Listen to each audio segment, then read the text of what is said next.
Hi friends, ఈరోజు అయితే చపాతీలోకి కంది గింజలు కూర చేస్తున్నాను అనమాట. దానికి కావాల్సినవి ఫస్ట్ అల్లం, కొత్తిమీర, ఆనియన్స్, కొబ్బరి, ఎల్లిపాయలు, ఆంధ్ర సైడ్ అయితే తెల్లవాయలు మెత్తగా పేస్ట్ లాగా చేసుకోవాలి.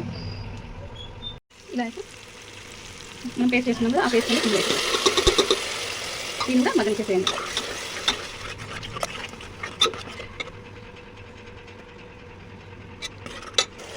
ఇలా మసాలా మగ్గేటప్పుడు కంది గింజలు వేసుకుంది. దీన్ని కాసేపు మసాలాలో మగ్గన చేసుకుంది. ఒక 5 minutes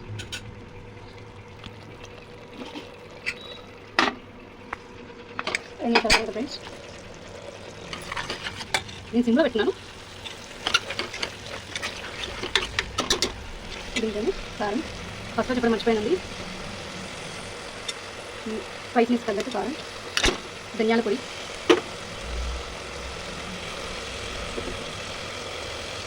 next garam masala, flavour కోసం లైట్గా మటన్ మసాలా వేసుకోండి. ఇవన్నీ మొత్తం ఒకసారి మిక్స్ చేసుకోండి. నిజంగా చపాతీలోకి సూపర్ ఉంటుంది కర్రీ. ఇలా అయితే కొంచెం మగ్గినాక వాటర్ వేసుకోండి. 2 గ్లాసెస్ వాటర్ వేసుకుంటాను. దీన్ని మొత్తం ఒకసారి కలుపుకొని ఉప్పు కారం చూసుకొని కుక్కర్ మూత పెట్టేసుకోండి. ఇలా పెట్టేసుకొని ఒక 5 విజిల్ ఇచ్చేద్దాం. 5 విజిల్ వచ్చే వరకు వెయిట్ చేద్దాం. 5 విజిల్ తర్వాత కుక్కర్ చూద్దాం.